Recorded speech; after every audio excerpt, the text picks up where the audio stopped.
subordinate court in the Lusaka district before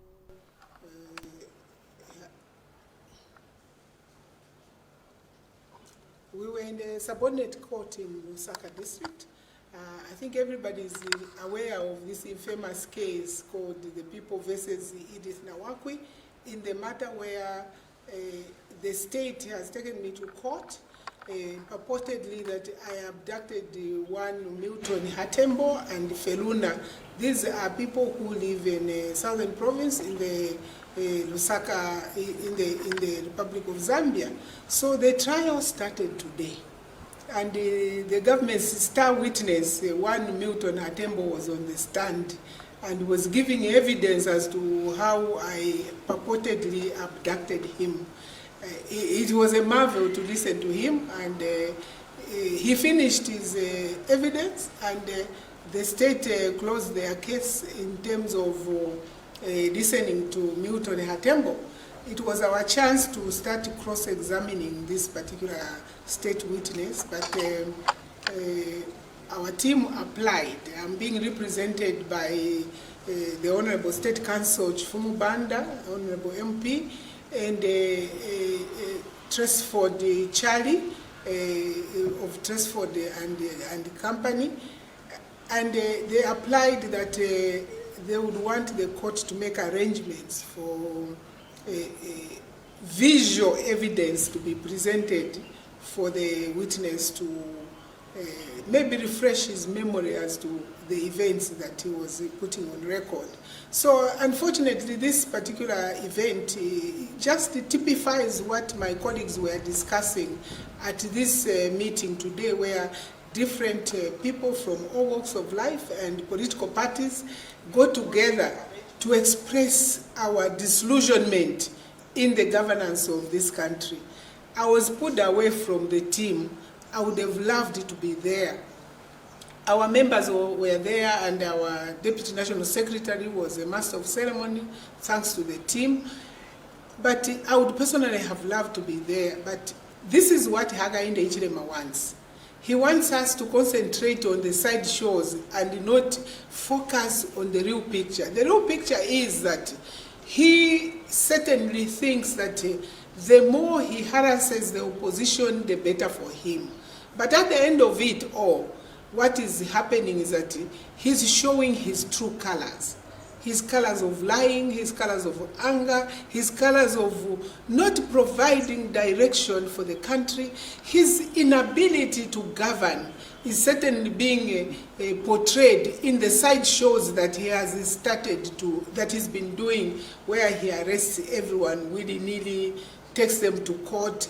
And mind you, if I'm in court for the whole morning, the court is robbed of that space when they should be helping people who are in remand, people who are genuinely incarcerated, waiting to be heard by their justices. But most of the space in our Zambian courts have been occupied by political and trumped up cases by the government. It's very sad, and it's unfortunate that we have a president whose only preoccupation is how to fix the opposition. But anyway, the trial has started. We are going to cross-examine this gentleman on the 6th of March and 7th of March. The court has given us 2 days in which to cross-examine the so-called Hakainde's star witness, Milton Hatembo. You didn't get that. There was a joint press briefing today, and you were recognized that, but of course you were represented. You're part of the people that have signed, the statement that was read by State Counsel Sakira Scotta. Why do you think this is important, being part of it? It's extremely important. I mean, the signing and the press briefing today didn't start today. We've been talking for some time. And last week, a group of us met. Most of the people who were there at the press briefing, we met last week and said that it is time. We can no longer carry on as business as usual. The country needs to be rescued from the jaws of this lion. This country is bleeding. Whether you look at the health sector, the agriculture sector, whether you look at the inability to even manage an epidemic, whether you look at the inability to manage the community, and I mean, wherever you go, on the street, in the taxis, get on any minibus or bus going out of town, people are saying Hakainde must go. So it's imperative upon those of us who are charged with the responsibility to provide alternative governance, to get together and chart a way forward. This is extremely important because as a team, we are equally conscious of the phenomenon of failed states, in where people have no hope, you end up having a failed state. So hope must be provided. This is why, personally, I think that today was an extremely, extremely important meeting. It's sad that I wasn't at the meeting, but I was ably represented by our team and my colleagues. We are working as a tight team. We know that the road ahead is rough. Hakainde will try to isolate each one of us. For example, today I was isolated. I was in court. I was isolated. They will try to isolate each one of us either by phony charges or some form of incarceration or another. But I want to tell you that the spirit of the Zambian people who have come together today is one of resilience, is one of focus, is one of determination. And the determination is that our country has never been this bad. And the question is, why have we got to where we are? We've got to where we are because Hakainde basically was a fluke. He was an accident, and we recognize that he was an accident. So we also recognize that it's a duty of every Zambian, every able-bodied Zambian, in the church, the students, the trade unions, teachers, policemen, everyone. It's a duty of each one of us to safeguard the integrity of this country, the security of this country, the safety of this country, and the peace of this country. It is not just Hakainde Hichilema who is charged with that. In fact, for him and his supporters, he would rather he leads amidst chaos, because that's basically his nature. He hasn't demonstrated in the last three years and a half that he has any leadership acumen or capacity to lead our nation. So for me, despite my absence from the meeting, I'm elated that we are able to meet. And I want to thank President Edgar Chagwa-Lungu, the magnanimity of him having come back to the fort to give up the trappings of the office of a former president, where they take his car, they take the security, and he's now an ordinary citizen, as if he is not a state asset. Once president, forever president, because you hold secrets for the state that the state needs to guard. But Hakainde couldn't be bothered about the fact that his predecessor is a state asset. He wants to treat him like an ordinary citizen like you and I. But that's his nature. And as I've said before, this is the typical behavior of a person who has a characteristic of a Herod. Herod was an angry person. Herod was insecure. Herod was insincere. Herod was a person who didn't think that anyone else was important other than him. And it's for that reason that we really think that the nations coming together and President Edgar Lungu's coming back to say, let it be. Let me be part of Zambians that say we only have one place on earth to live, and that is Zambia. I think we should all applaud him. I know that UPND has called him names, but history will have it that Edgar Chagwa-Lungu gave up the trappings. There are very few like that. We recall people like General Christon Tembo, whom we went and inspired from the office of vice president and inspired him to resign his office to join the anti-third term.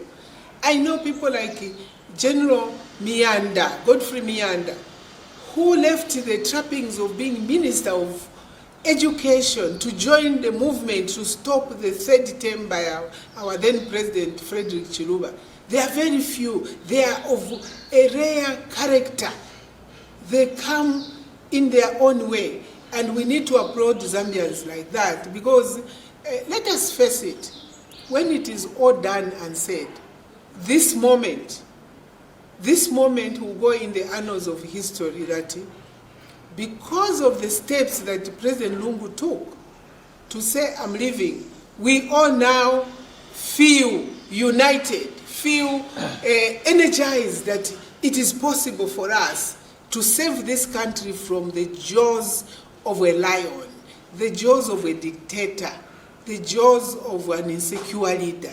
And we are all confident. I speak these days with confidence, knowing very well that I'm not alone.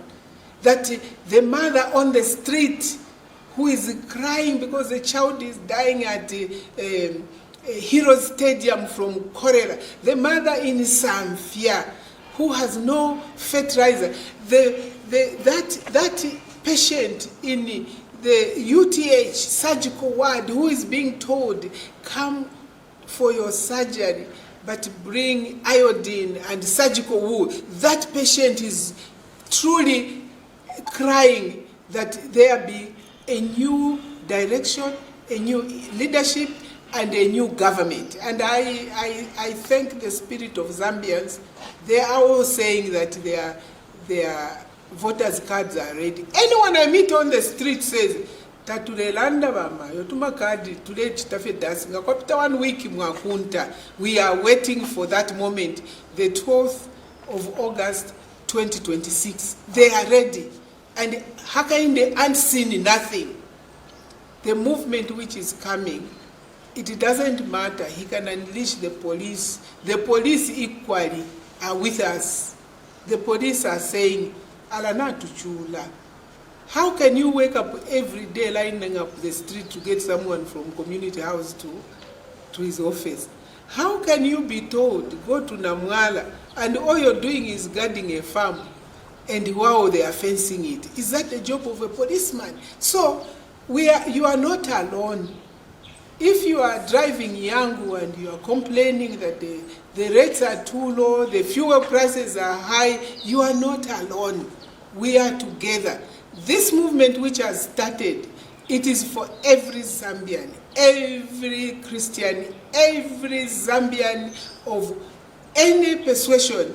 This is your movement. We need your support. Let's support each other so that we support our nation. If not President Edgar Lungu leading this team in 2026, he told the people of Zambia that he's ready to support anyone that is going to be chosen.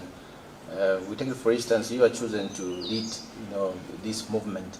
Are you ready to take up the mantle? Any one of us is ready. And I think that the common strand amongst us, and which is better than the previous arrangements that I've had, and I want to be very specific. Hagainde Ichirema, we made him president of UDA in this home. And from the moment that we made him president, I never talked to him until we lost.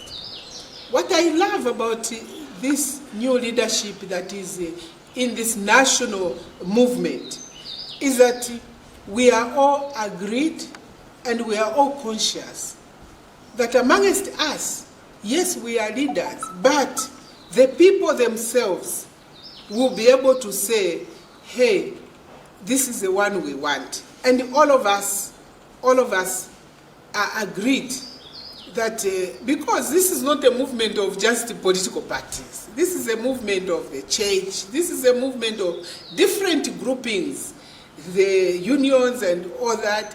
And therefore, we as politicians can't say, it's me who must be president. No, the people themselves may come up and say, hey, all of you don't qualify, but we have someone in Chiengi who needs to be president for us to rescue this country from the jaws of this lion. So the beauty about the people you met today, the people who are speaking, obviously with the inspiration from our former president, and all of us agreed that this is the direction. I think you noticed that even Osida was there in the meeting, and other people were there. You notice that the agenda is not about I. The agenda is about we are disillusioned. And therefore, where are we going? We need to wrestle the power from the monster who is towering his power like Goliath on the nation. And he's taking us nowhere, but he's only there for the sake of his friends. And therefore, I think that we are in for very, very exciting and interesting times ahead of us. You know, there are a lot of stories bordering on continued smuggling of mineral. There's a trending story that you did comment rather. Maybe if you can have maybe a few words following the reaction coming from the ZNS. Maybe you have anything that you can comment on that. I personally want to desist from commenting, especially on men who are in uniform, because technically they are the custodians of our peace, of our security, and of the security of the nation and the integrity of the state. But unfortunately, one General Solochi has been drawn into the polemics of meal trading, which is a far-fetched job description of a commissioned and uniformed officer. I did notice a day ago that he said that I must be educated. And he was very economical with the truth. He wasn't addressing the issues I raised. The issues I raised were to do with the importation of GMO maize by Zambia National Service. Zambia National Service was created as a service force. When there are floods, I expect, as we see them when they are passing out, doing calisthenics, building bridges, and they demonstrate their prowessness in what they've been trained to do to save the nation in times of disaster and calamity. ZNS was not built to be a trading outpost for the politicians. And unfortunately, General Solochi has been brought into the corrupt arrangements of Hakainde Hichilema's government in terms of siphoning money from the public. And as such, when he says, I must be educated, what am I going to be educated on? Because the statement I made is that ZNS maize is contaminated with genetically modified organisms. General Solochi comes back and says, no, when we import this maize, which is GMO contaminated, it is for DR Congo. And I have said, and I summarize, that there is no neighbor who feeds their neighbor with poison, or there is no mother or father who says that because there is no Panadol for the headache that a child is suffering, you can then give them rat poison. But since he said I must be educated, may I say this, in educating General Solochi, that I am a graduate of the Imperial College of Science and Technology. I went to University of Zambia not to learn security of the state. I went there to learn about economics and what to do if in fact you need to do anything that relates to trading. For all it takes, if he wants to listen, when you are importing products from South Africa to Congo, General Solochi, you don't have to get an import license in Zambia for goods which are destined for DR Congo. So when you come back with a lie that these are destined for Congo, I'll ask you a simple question. Do you understand the concept of goods in transit? I'm sure you don't, because it's not in your field. if there is a cargo which is going to Congo, they come as far as Brazil, because Congolese even import chickens from Brazil. Those trucks are usually written in transit.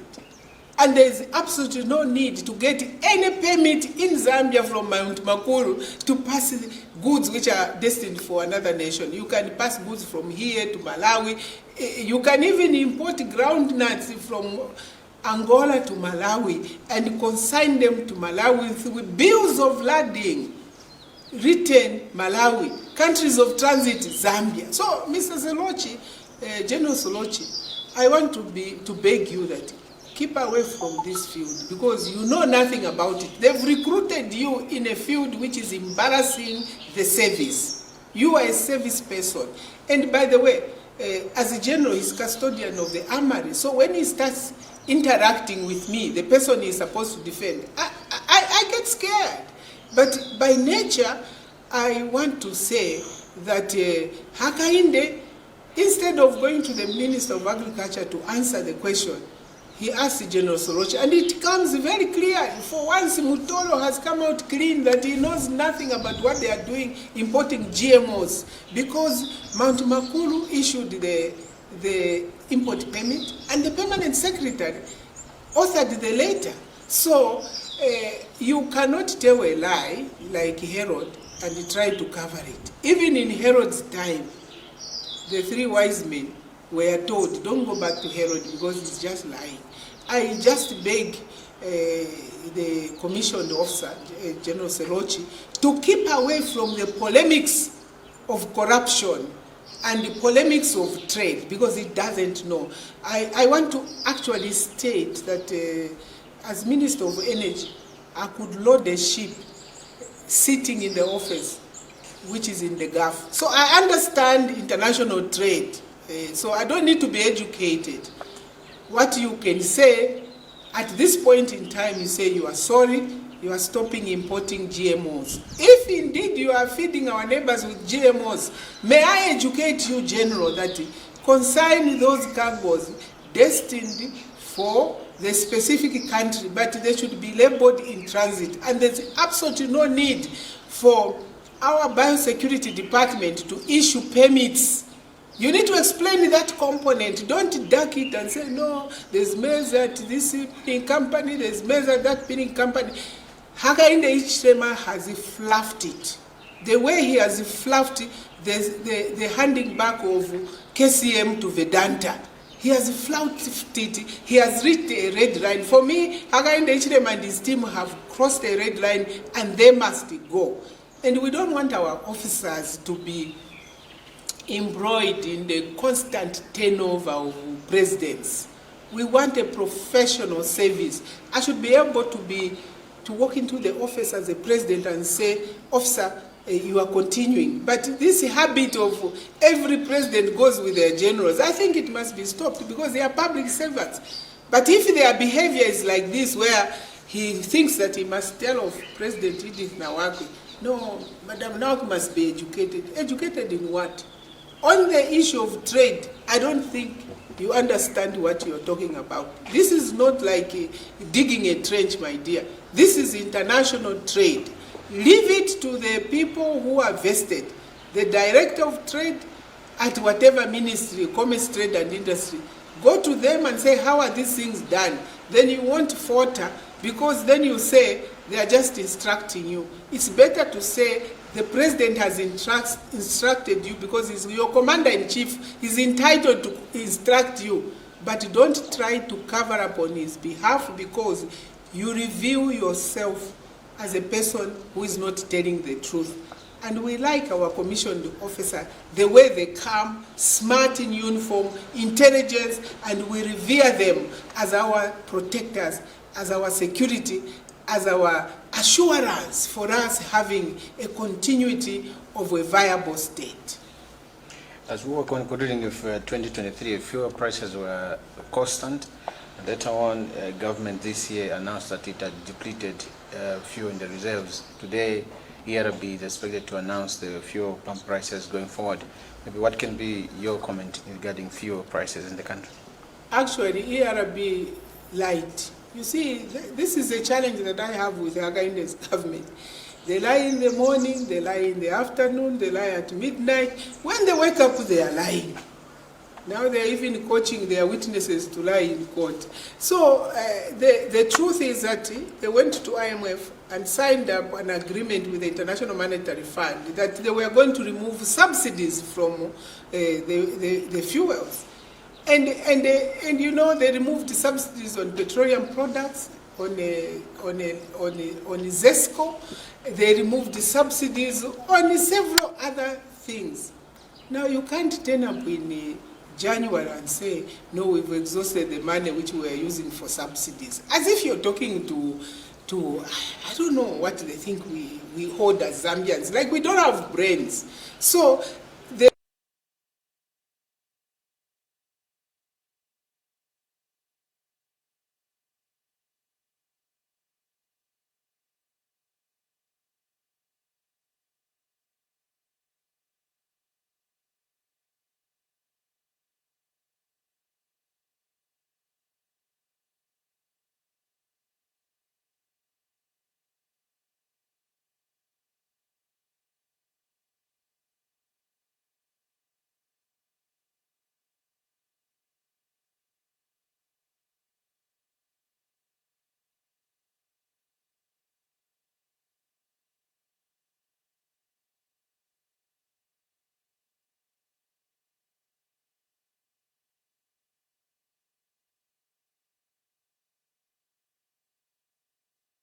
to be the one answering. And I'm saying, leave the general alone. Don't downgrade him. He's an officer. So it lies in the morning, lies in the afternoon. Look at this thing called KCM. You know, I sometimes I even wonder whether we have a president or we just have people who know nothing in the government. Because here he is. We all know that Vedanta is extremely broke. First and foremost, in 2011, Vedanta passed a book entry of 500 million onto KCM books and said that they had lent KCM 500 million. Hardly 6-7 months down the road, they go back and say, pay us back. Now, this is a shareholder of a company recalling a loan. It's such a big loan at a time when the company is bleeding. So what did the KCM management do? They ran to South Africa to a private bank and borrowed $700 million to pay their own shareholder. To borrow that money, KCM had to mortgage all the assets of KCM. As we are talking now, Konkora Deep is mortgaged to a South African bank. All the assets in Chingola, wherever it says KCM, it is mortgaged to a South African bank. So no normal person would give an asset like KCM back to Vedanta, a director and a company which is broke. But according to Hakainde, it's okay. Those are his friends. But for me, I think they've done it deliberately. They know that the moment they remove the liquidator, then the creditors will move in and put the company under receivership. So Hakainde must be lining his friends to take over the assets of KCM. How else would you explain him giving a company back to a company which is extremely broke, instead of talking to the South African bank to ask them to find a way of restructuring the loan which they are holding the assets of KCM? As we sit here as Zambians, the assets of Konkola copper mine are mortgaged to a South African commercial bank, lock, step, and barrel. And Hakainde Hichilema, in his naivety, he thinks that Vedanta can be the one doing it. But I mean, he's doing it deliberately because the current liquidator is an official from the Attorney General's chambers. And she has been forced to appoint a friend of Hakainde, Kazirimani, who is a director and CEO of Grant Thornton. When you go this way, it's Hakainde Hichilema and his friends. So this man did not come to save. He came to enrich his net worth. It is for this reason that today, I think what has happened is a milestone in our republic, that every Zambian must understand that this journey is a journey that we must all get together. The train has started, and the movement must move to a point where truly our country is rescued from these young men who are looting the resources of our republic. Thank you so much, Madam President.